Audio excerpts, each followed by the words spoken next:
Let's talk about the two secret fears of visionary entrepreneurs, and let's shed a light on what a lot of people don't talk about.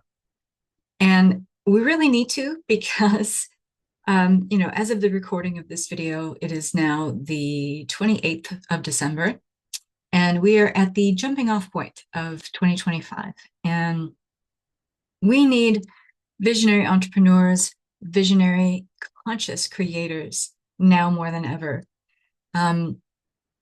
Seeing the way that people are striving for safety, people are striving for stability, and it's just a natural tendency to want to go the middle path, to want to settle for mediocrity, to want to compromise. And we need big ideas. We need the people who have big ideas to find their stability and find their strength, not outside of them, but within themselves.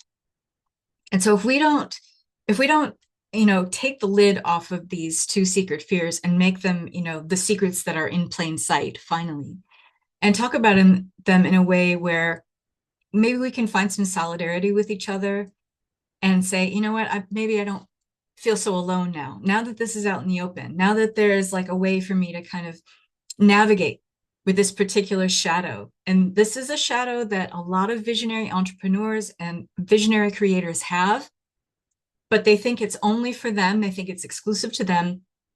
But here's the thing about this deep kind of shadow that deals with really primordial stuff. The more singular it feels to you, actually, the more universal the theme, meaning just because we don't talk about it and just because it's not out in the open and we're speaking about it candidly doesn't mean that there aren't a lot of people who feel this way. And so why am I going to talk about it? Well, I'm Catherine Massell, and I created this channel as a place where visionary creators can come to reconnect with their genius and their purpose. Because I strongly believe that when we feel we're not just swinging in the wind with our big ideas and bold visions, that we actually have community. We have a place where we can come together. We can share our experiences, share how we feel about how it is to like lone wolf a lot of what we do in our lives and our businesses. Then we can feel like, okay, I have a base to work from that feels like, I'm not so invisible as I thought I was, or I'm not so misunderstood as I thought I was. And this allows you to do the great work you're here to do without going into constant survival mode loops where you sabotage your own great success. Okay. So let's talk about these two secret fears that are not going to stay secret any longer. And maybe another one if we have time, because I don't want this to be too long. I want the message to be potent and impactful for you. And I don't want to spend too long talking about this stuff. I want you to feel like you're seen and you're heard, and then you have a solution at the end of this. So I'm going to try, brevity is not my strong suit. I say it all the time. I'm going to try to keep this nice and tight and clean and easy. So these two fears, what are they? Well, so you can call these fears shadows. I do. And they have some triggers too, and I'm going to talk about those. But the two main fears are obscurity and futility. So a lot of us who are self-identifying as visionary entrepreneurs, you have a big, bold vision. You're not afraid to put your ideas out there. Maybe sometimes you feel a little reluctant. What if you feel like, what if I put it out there and it's not good enough? Those of us who are visionary creators, we kind of hold ourselves to impossible standards sometimes. And we think that we have to be completely fearless when we do our great work in the world. We try to make ripples and waves. We try to break out of niches. We try to, implode structures and systems that we know are outdated, we know are outmoded. And especially in the businesses that we're in, a thriving business is built on innovation and our ability to innovate and experiment and play. But we get locked down into perfectionism, a lot of us too. And this can keep us from, putting our bold ideas out there and thinking like, if they're not perfect the first time we put them out there, then they're no good. I'm no good. It's not going to be bold enough. I'm just going to end up succumbing to the mediocrity that I'm here to actually overturn and and disrupt. So we can push ourselves to impossible standards. We can also hold on to this kind of this feeling that erupts from that, that comes from that, this fear of obscurity, this fear of obscurity, that if we put our bold ideas out there and they feel too weird, too off, that we're going to feel even more alone than we already do. And we're going to feel even more invisible than we already do. We're going to be forgettable because we're not putting out there, the same thing that blends us into the sea of unremarkable ideas. And we don't want to live unremarkable lives. Visionary creators, and entrepreneurs, we are driven by this underlying premise to leave the world a better place than we found it.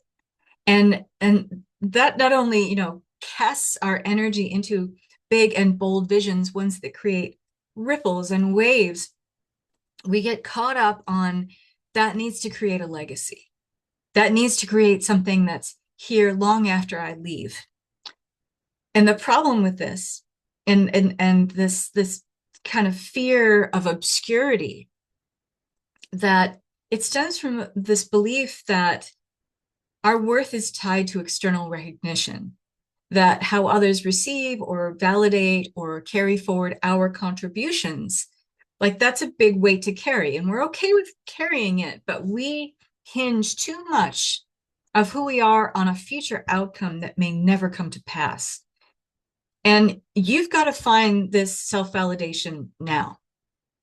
Like we hold this shadow and this fear of obscurity that like we'll put big ideas out there, but no one's going to get it. No one's going to resonate with what we're saying. But we're also at the same time, caught in this total dichotomy of, but we have to get it out there. We have to talk about this stuff. We have to lay it out in terms that may be different than, the status quo would see it or the vox populi would talk about it. So there's a deep pull towards wanting to change things, tip the apple cart, but at the same time needing kind of an external confirmation of who we are to mirror some sort of internal significance. And so that can be a huge shadow for us, that obscurity. And it's big.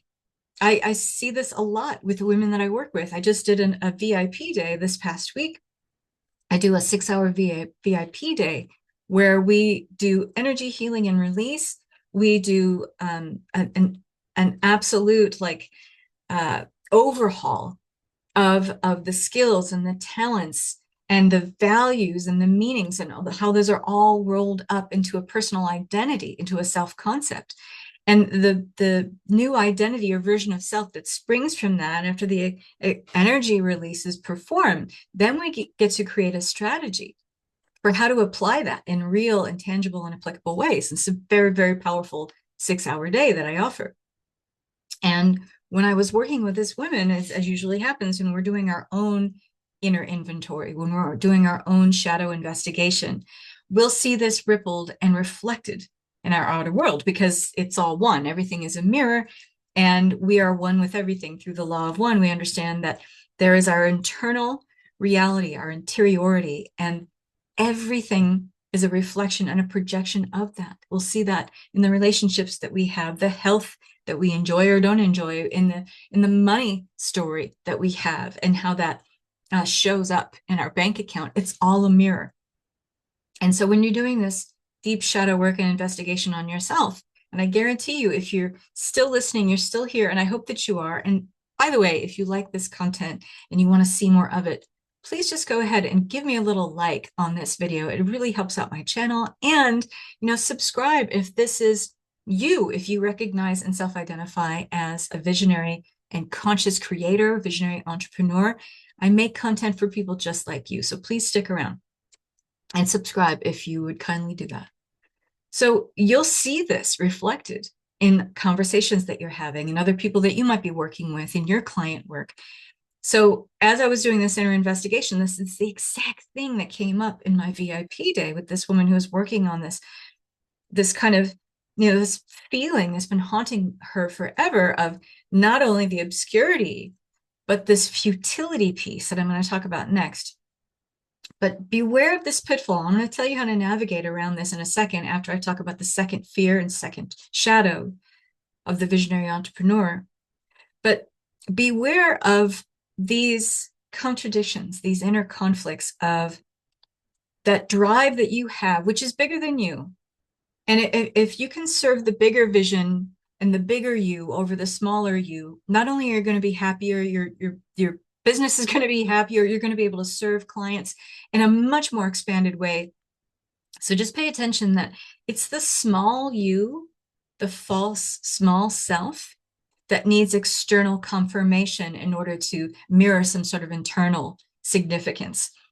Be careful of that, okay? Because that's that kind of fear of obscurity and putting out things that feel like it's too out there, it's too crazy. Well, there's a lot of ideas that are now part of the norm that at first blush sounded pretty fucking crazy. So it can feel like you're invisible. You can feel like you're alone. You can feel like you're the only one talking about this thing. But you've got to understand if it feels like it's serving a bigger cause, if it's serving a bigger vision, and you're not trying to constantly do this work and placate the small you at the same time, you'll feel free. Okay. You'll feel a lot more free and you'll get rid of that kind of dread of internal conflict. Okay. You're not going to be forgettable. And if you are making an impact in people's lives now, if people feel the resonance of your power, your purpose, your presence, your genius, your unwavering, unflinching ability to deliver the truth when it really needs to be heard and seen and felt, understand that that creates an impact now. Don't worry about later. That's a fiction. It's a ghost land. Don't worry about a legacy. Don't lean so much on, and I had to learn this too, trying to leave the world a better place than you found it. You can have it be this underlying foundation of you, but don't get caught up so much in legacy and obscurity and that fear, because it'll be the very thing that keeps you from disrupting the norms that you were here to kind of shed a light on and say, you know what, this is keeping us stagnant. This is keeping you, me, and everyone we know stagnant. You're here to deliver a different message. You're here to deliver something that is great and wonderful, but don't get so attached to the outcome of what that has to say about you. Okay. So here's the second fear, the fear of futility. The fear of futility. That we have this kind of implicit, almost existential dread that, you know, our bold visions can fail to change the world or will fail to change the world. That all creative and spiritual effort that we put forth in putting out there, you know, these grand, beautiful, big, bold visions that are really here to help people thrive and grow and expand. The fear is that they will just ultimately dissolve into the chaotic noise of life and just disappear. And that focusing on all of the things that are going wrong in the world, all the ways we're mistreating each other, all the ways we're mistreating the earth, all the ways we're, you know, not taking good care of and not being good stewards of the animals and the plants and the minerals and the fungi of this planet, you know, we have this negative cognitive bias to look at what's not working out. But as a visionary entrepreneur and visionary creator, you cannot fall prey to that. You can't afford to fall prey to that fear of futility. It points to a tension and a friction that visionary creators have between idealism and this kind of existential uncertainty. We have to proceed with uncertainty as a group of people, as a group of conscious creators and visionaries. We have to be able to proceed with uncertainty, maybe more so than other people. We have to embrace it almost. And there's to all visionary creators, there is a spiritually expansive side that gets this, that knows it, and is totally on board with that. If you're more metaphysically inclined, and if you're listening this far, I'm guessing you probably are, you believe in this kind of universal connection and creativity. And you have to, within that, you know, put your energy towards more of the idea that it all matters instead of nothing matters. It's easy to have this kind of nihilistic overall view of the collective. But that's because you're focused on all the things that are going wrong. It takes some discipline, it takes some practice, and it takes a real force of your will sometimes to put your attention on the things that are working out. I deliberately find things and stories and situations where people are doing the right thing, where people are taking care of other people, where people are taking care of the planet, people are taking care of the whales, people are taking care of animals in shelters. I'm looking at where humans are doing life right instead of where they're doing it wrong. And we all have the ability to put our attention towards that. This is not Pollyanna. It's about these things are all happening. There are bad things happening, there are good things happening. You can decide through your own free will choice where you want to put your attention. That doesn't make you Pollyanna. That just keeps you more in the energy of creation rather than survival. Okay, so while you might have this whisper of nihilism haunting you, and it's at the core, it's the shadow piece of all visionary creators and entrepreneurs. But and you might be asking yourself, what if it all means nothing? Resist the urge to fall prey to that. Your work matters. But again, through that fear of obscurity and that particular shadow, don't try to think about it's going to matter someday, it's going to matter someday, and at some point I'll have this legacy. No, that's a fiction. It's a story you're telling yourself. And you have to be focused on the now. Like if you could change someone's mind through your work, or, it's not even about changing someone's mind, changing how they feel about themselves through your work, then you're creating an impact now. It could be in a blog post that you write, it could be a Substack article, it could be a video that you make. I firmly believe, and I wouldn't be doing this video otherwise, that this is reaching the ears that need to hear it. And even though these things aren't really talked about with people who are putting themselves out there bravely, unflinchingly, saying things that no one else is saying, separating themselves from the pack, and doing so because they believe that this is actually going to lead to something far better. This is going to lead to expansion. This is going to lead to growth. And that, that mediocrity or the compromise, that's not for you. That's not for you. You're not here to just fall into a niche. And you're not even really here to create one. That's another kind of shadow that I could talk about here if we have time. Because the second you create your own niche as a visionary creator, your impulse to rise out of compromise or mediocrity or being put into a box is so great that that very niche that you put yourself in, you'll find ways to bust out of it as soon as you made it. And I'm speaking from experience. Ask me how I know. So those are the two things. Those are really big. And, the fear of obscurity, it has some triggers. So these are the things to look out for. So comparisonitis, again, when we're taking in, it's really about a balance of energy, consumption versus creation. And if you understand this balance as a visionary creator, a visionary entrepreneur, again, it's another way to free yourself. But it's also a way to box yourself in if it's lopsided towards consumption versus creation. Consumption is taking in a whole lot of information. It could be, watching endless news reels. It could be, watching endless highlight reels or Instagram content, social media content, just seeing what everyone else is doing, or just constantly even consuming like a lot of self-help, self-improvement courses, but not really taking any action, not doing any of the creation part. That's overconsumption. And this sounds the death knell on creativity for visionary entrepreneurs. So look out for that. But this is also where you're going to be in comparisonitis. If you're consuming more than you're creating, you're going to see others, maybe achieving the recognition that you would like, making the waves in their world that you would like to make. And it'll leave you with a maybe subtle, not so subtle sense of inadequacy and feeling like I have to catch up. I have to do more. I have to do all these things. Always remember, it's more about who you are being as a visionary creator than what you are doing. The doing is secondary. It's a follow-up to who you are being. The doing is, yes, high impact actions that you are doing, but only because You are being, meaning you are feeling the identity of being a visionary creator, someone who makes waves and is making them now. They may continue down the line. Hopefully they do. But are you making people feel different about themselves now through your great work, through your visionary skills and programs and courses and services and offers? That's what you need to be concerned with.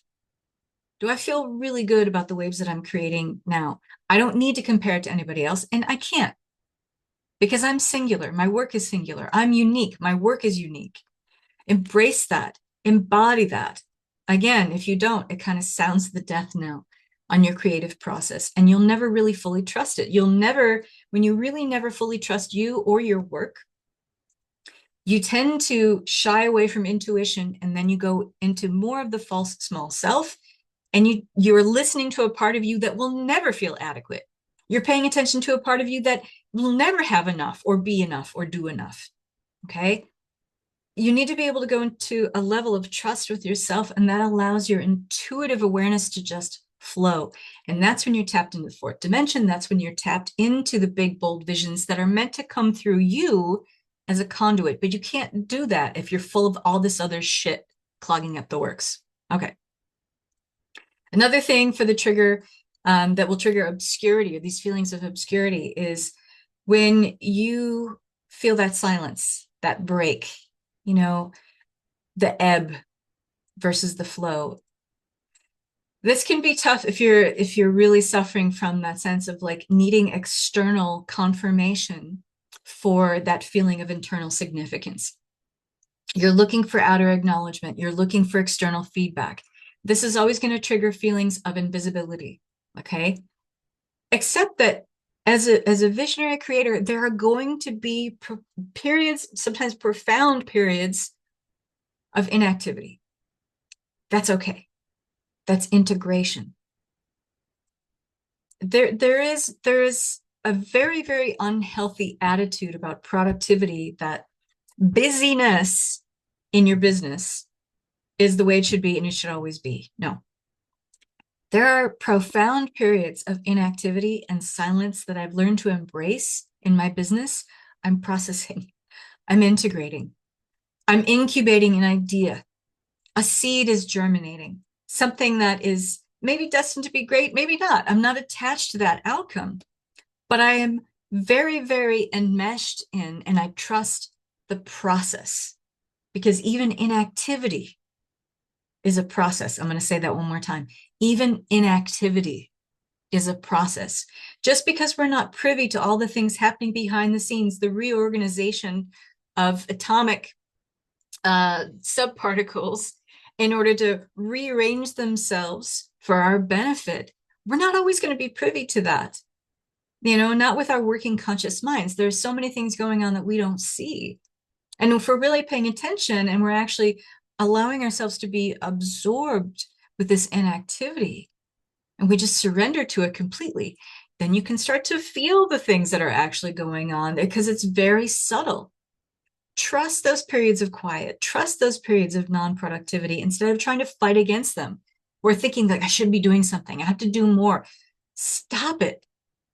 That's an attachment that comes from the false small self. The visionary creator you, that bigger identity of you, is not paying attention to that false small self. You can try to force those two together, but you'll always end up with results that feel forced. You'll end up with some product or course or outcome that'll just feel like, I did all this work and now I don't like it at all. It doesn't resonate with me. Yeah, because you tried to force it. Trust those periods of non-productivity. They're there for a reason, and it is just as much of a process as you taking high impact actions. All right, let's talk about a couple of futility fear triggers, okay? When you encounter limitations, it's a habit, it's part of our negative cognitive bias to see things that like stop the flow of something as a limitation, as a challenge. Try reframing these as, this is cueing me to stop what I'm doing for a reason. This is part of the creative process. This challenge, this obstacle, this hurdle, this limitation that I'm encountering is not here to hinder my growth. It's actually here to create more of it. So I need to look at this. I need to pay attention to this. All hands on deck. I need to be in a place where I can have the metaphysical big me present, the intuitive self, the higher self, but also the physical me, and really, really look at this thing. It may feel like to the small false self that this is a personal affront, that there's some force outside of you hating on the progress and success that you have and trying to slow you down. That's a fear trigger. It's not real. That is a meaning that you're creating in your own head and it doesn't exist anywhere else. It's not a fact. It is actually a cue. It's a breadcrumb from the bigger you, okay, the universal you, the infinite you, saying, hey, you really want this growth and expansion that you say you want? Well, here's the gate. You need to open the gate and walk through. You need to see what this thing is. You need to look at it. You need to sit with it. Give it some space. Instead of trying to rush right through it, bulldoze through it as if it's nothing. It's not like a feel the fear or feel the fear and do it anyway. That mantra burns out really fast and doesn't fucking mean anything. It's not contributing to your growth. Contributing to your growth so that these obstacles stop cropping up in ways that it feels like an affront to you is to sit with what that is. To say, how is this for my growth? How is this for me? How is this a part of me saying, hey, whoop, pump the brakes, sister or brother? You need to look at this thing. And if you don't look at it now, it's just going to come up again. That's a guarantee. And through another trigger, another person, another situation. But if you're not giving yourself the space and the time to look at that challenge and see how it's actually there for your growth rather than hindering it, it's just bound to pop up again. I don't care how much you try to bulldoze through it. Be willing to encounter that perceived limitation as it's like a bigger part of you saying, hey, let's grow some more. Let's expand some more. But we need to look at this thing first. We need to look at how this has been holding us back up until now and how we maybe have the opportunity right now to make sure that doesn't happen any longer. Okay. And if you have problems with that, then we should probably work together because that's my zone of genius. All right. Another trigger to this fear of futility. You know, a lot of us who identify as visionary creators, we have many moments of reflection on the nature of existence. You know, whether we're doing it, we're sitting down in meditation, or it could be some random thing that happens, you know, something someone says, or you're just in a quiet moment, like watching a baby or watching two people have a conversation or even an argument or something like that. And it opens you up kind of in an instant to reflect on like the bigger picture, the bigger patterns at work in this life, tying everything together. And in those moments, we tend to contemplate the fragility of life, the impermanence of life. And there's that shadow of futility. And when we see that, like, you know, what does it matter if I do this or I don't do this? And, you know, I see how this person that is living such a good life, but look at what's happened to them. They've had all these horrible things happen to them. And my God, you know, it doesn't matter. You can be such a good person. You can create such wonderful things in this life. You can be so sweet to everybody. And look at what happens when you get caught up in that thinking. First of all, you're putting yourself in the identity of another person that's really just a fiction, because that other person is only and ever being viewed by the perceptual bias of you, meaning through the lens of you. You don't really know what's going on with that person. You don't. None of us can really know. So you can only at the end of the day, you know, validate your own feelings about existence. And if you have these fragile, delicate feelings about the impermanence of existence, and they tend to, you know, make you look towards the futility of like, why even bother? Why even do this? It creates such a cognitive dissonance between what you're here to do and who you're here to be, and this kind of false perception that's not even real. It's a fleeting moment where you're caught up in the emotion of something that is most likely unresolved and dissolved feelings you have about yourself, because that's how we all view other people through the lens of what's not resolved or dissolved within ourselves. So take some responsibility for that, take some accountability for that, and then flip that. flip that level of perception to be something like, because life is so fleeting, because there is such an impermanence, because life is short, because tomorrow isn't guaranteed, what if I use that impulse to create something really beautiful now? What if I use that impulse to take the best of my skills, my abilities, my talents, my know-how, my love of life, even though it feels like it's taking a hit right now, and create something beautiful? I know that's big, but it should be. Because those of us who identify as visionary creators, visionary entrepreneurs, we are here to do something big. Don't get so attached to the fame of needing to be big as a person. That's a fiction too. But understand where you're provoking your own projections of inadequacy, your fear of obscurity, of, just blending into the chaotic noise of everything else. And like you've never mattered. That's not true. That's the false small self-talking. And believe me, all of these triggers that I'm talking about, this fear, this shadow, it's the false small self within you that never got to be heard, that never got to be seen, that felt invalidated at one point and then continued to feel that way because nothing disrupted that identity. When you're encountering these things, and I bet you will after this particular video, be kind.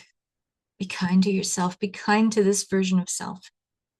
This false small self. It's not here to be diminished, to be discounted, to get rid of it, to kill the ego, to slay the ego, none of those things. It's here to be loved on. It's here to be loved up, recognized.